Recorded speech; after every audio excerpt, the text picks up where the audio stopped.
On today's episode, I'm going to be talking about my Miami Heat adding Klay Thompson and how, once again, it makes a mockery of the coverage around the Miami Heat. The Indianapolis Colts have added Keenan Allen, and why I think that's a big deal for a team that's featuring a starter coming back in back-to-back years for the first time in a long time. How did Kawhi Leonard, or how does it seem like so far, Kawhi Leonard and Steve Ballmer have gotten scotch-free in the deals that Pablo Torre reported? And Mike Vrabel, as an aspiring journalist / sports guy on the internet, I have some questions about if this is we're really going to go through with this. We'll be right back. You're watching, and Mike's in it first. Don't go anywhere.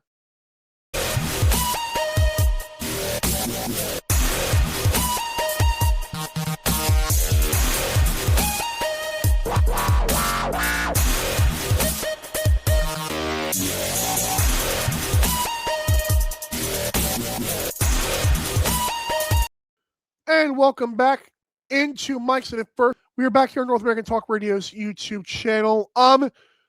If you're wondering why I got this sweet shirts, you can just go to our YouTube homepage and shop for it there.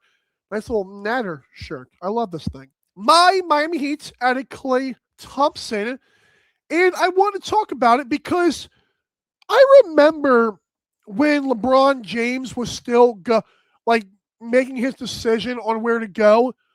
This was, of course, after Miami got Giannis. And the national media and just sports fans in general who love to slurp that stuff up. I like to watch certain shows. I don't let it determine my opinion. But I found it interesting when people and pundits were saying that the Miami Heat just didn't have a good roster. And I thought that was weird because it obviously was not going to be the roster for the season. We have Giannis. I'm going to miss Tyler Hero. We still have Bam. We got Bobby Portis in the Giannis deal. We have added Tim Hardaway Jr. We still have a few of the young pieces, Davion Mitchell, and now we've got Klay Thompson. And I always found the discourse, the conversation around the Miami Heat and Pat Riley dishonest. I understand as a Heat fan that they have been pushing for trades, and the media has been trying their best to say that Pat Riley's washed. He's lost his fastball. I think this offseason has proved, once again, Pat Riley still knows what he's doing.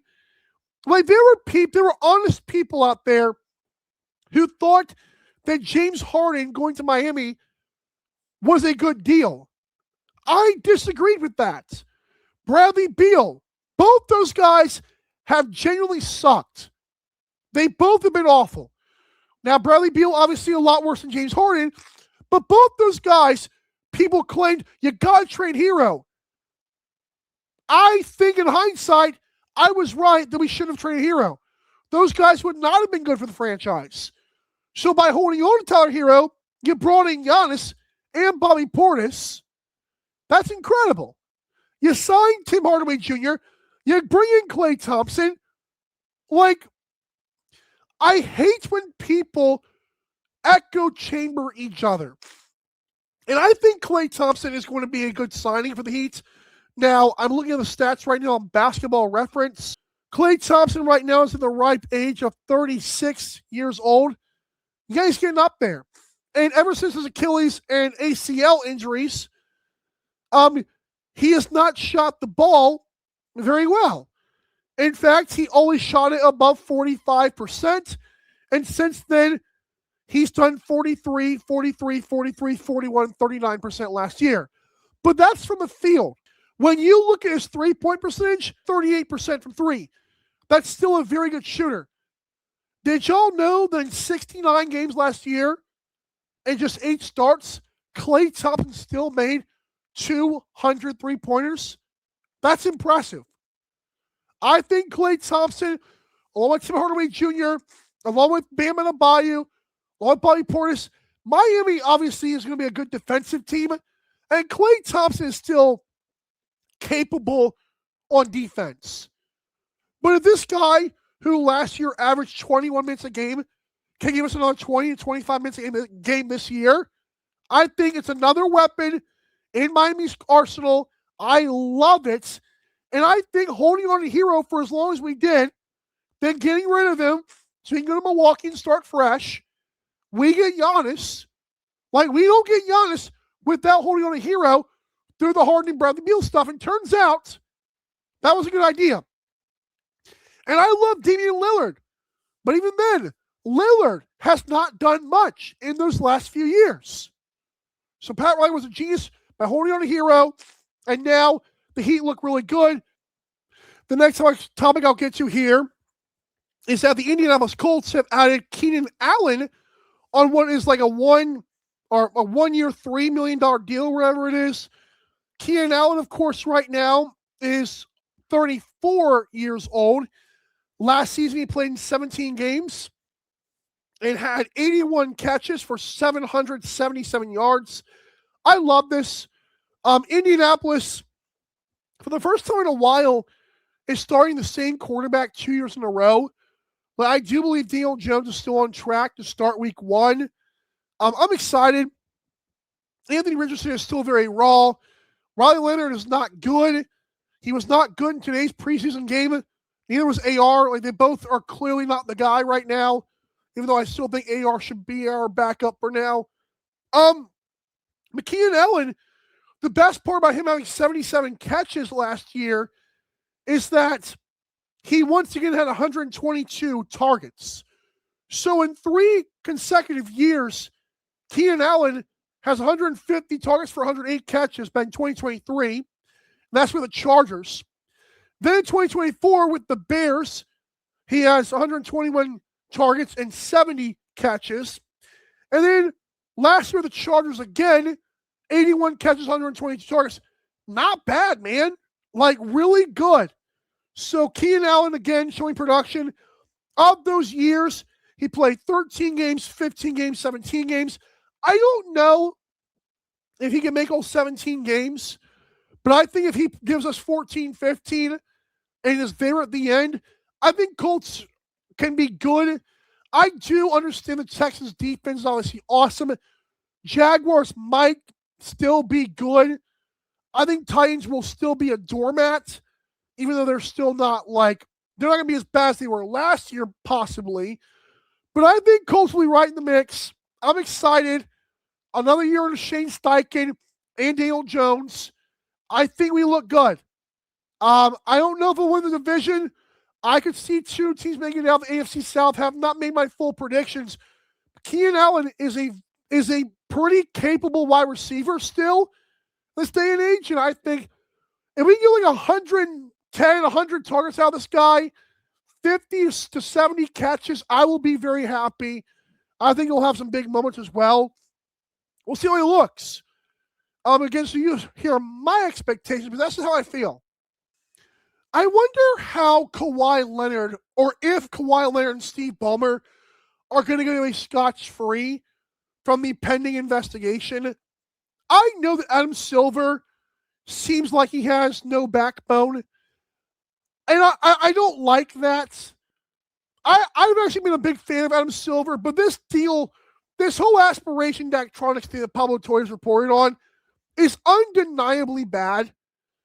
And I think if Steve Ballmer and the Clippers get away with this without nothing, I will be upset with Adam Silver because I am a person who really appreciates like fair competition. I don't like it when guys try to cheat. I don't like when fans and guys who peaked in high school try to say, well, you got to find the competitive edge. No. If you cannot play within the rules, that's not fair. That's why my whole thing with baseball is steroids. If you give me those drugs, if you give everyone those drugs and they all take them, there might be more people who hit home runs. And I don't like that. I know it's hard to hit a baseball. I get that. But when you give excuses for people who are cheating, I don't like that. And I think that what the Clippers did to get Kawhi Leonard was a very bad look. I also think that Kawhi Leonard is a scumbag and he knew all of what was going on. And I think what's going to happen is a nothing burger. And it's a telltale sign that Adam Silver is a coward. I don't care how much money an owner has. Steve Ballmer is a loser. I used to love this guy's energy. But what he did with his Uncle Dennis and Kawhi Leonard stuff is unforgivable if he stays in the NBA. I'm not saying to sell the team. I'm saying they should face massive fines and suspensions. And I don't think we're going to see that. I think if you listen to what Pablo Torre said, and I'm not the biggest legal expert, obviously, but you listen to what Pablo Torre and others have said on this, it's disrespectful to the competition. I also believe that it is shameful the national media did not cover it for months on end. Pablo Torre won a Pulitzer Prize before I remember seeing ESPN or Fox address the issue. And I think both those networks are absolutely cowardice for doing so. Like, I don't know how you can address all these controversies, but as soon as a big rig gets in trouble, you don't want to touch it. And it goes for every analyst out there too. Why on earth are we pretending all of these guys are morally okay? Again, what Steve Ballmer, Kawhi Leonard, and Uncle Dennis did is nothing short of scumbag stuff. And you got major networks who just brushed it under the rug until the NBA had to investigate it. And now they're saying, we found Steve Ballmer did nothing. You're lying. You are lying. And I love that Pablo Torre then after that dropped the Daktronics news. Yes, keep going. I hope Pablo Torre has so much stuff he's keeping until the NBA is forced to do something. So many people have let this happen, and I hate it. I hate it. Another one that the national media absolutely was stupid and cowards about. Day after day, a bunch of NFL fans were commenting on First Take, on First Things First, on all kinds of TV shows, and day after day, Fox and ESPN avoided these issues. The issue is Mike Vrabel, and of course, Dianna Russini. I think Aaron Rodgers was 1,000% justified to question how Dianna Russini and Mike Vrabel got away with this scotch-free. I'm not saying Mike Vrabel's a bad dude, and I understand there's a lot of infidelity in sports. But I think letting Mike Vrabel and Dianna Russini basically get away with this and having no repercussions on especially Vrabel is absolutely shameless. And I also think it shows the moral decay of society.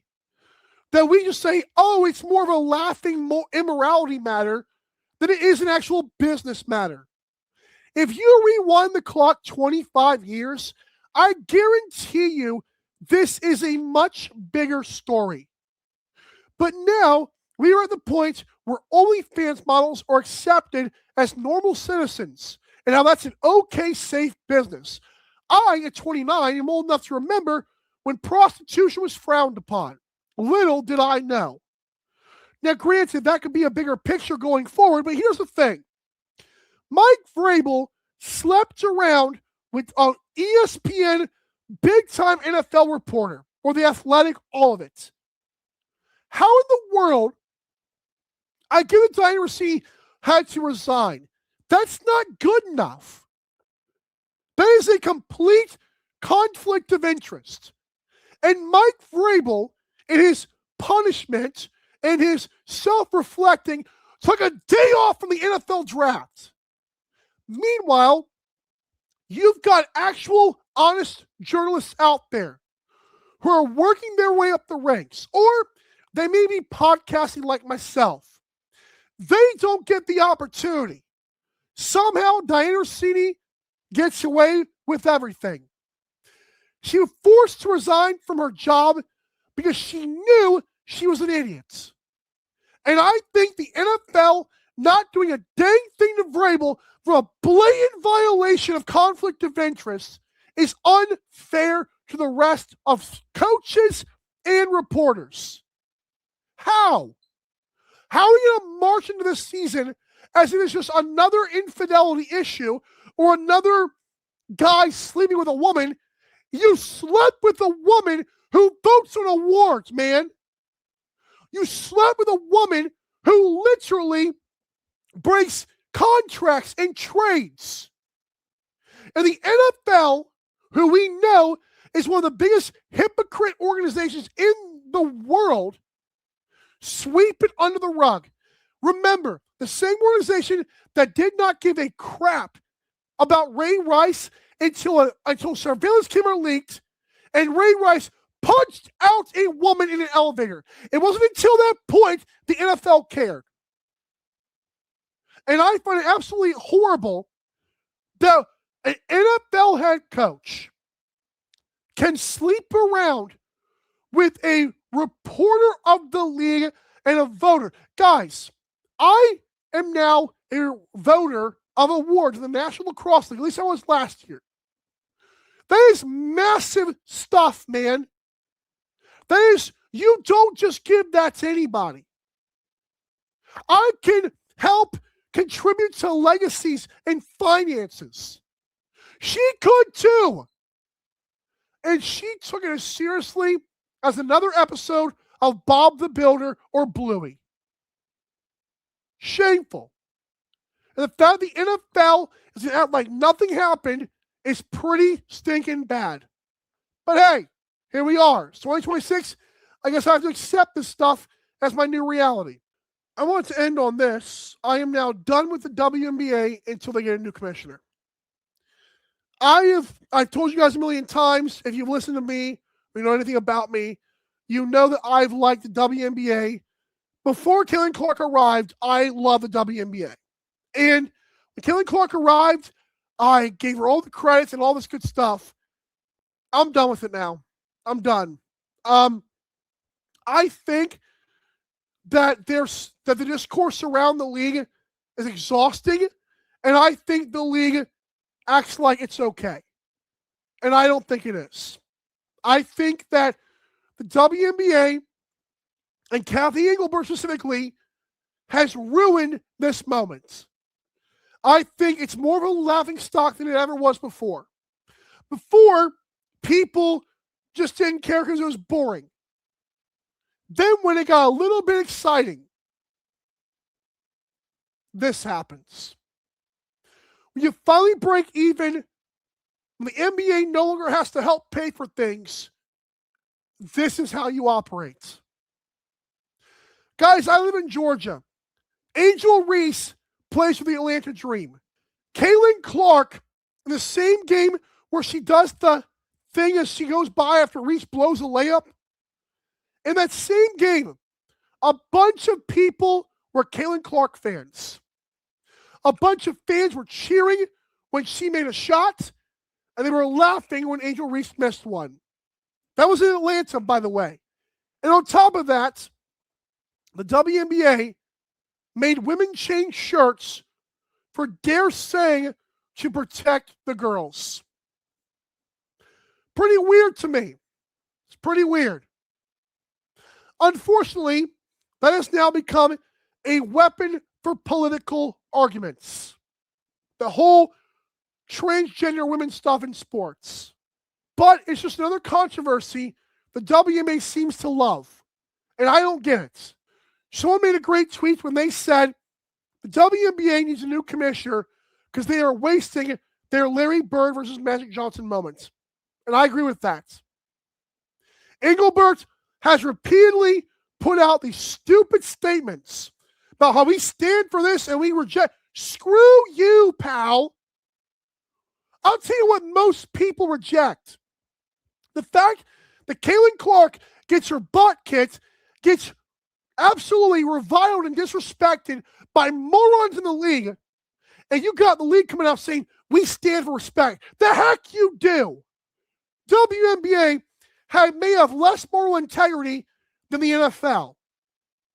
The fact that they would put out statement after statement after Caitlin Clark gets attacked, someone punches her in the neck, they talk crap about her constantly, and you don't want to protect her.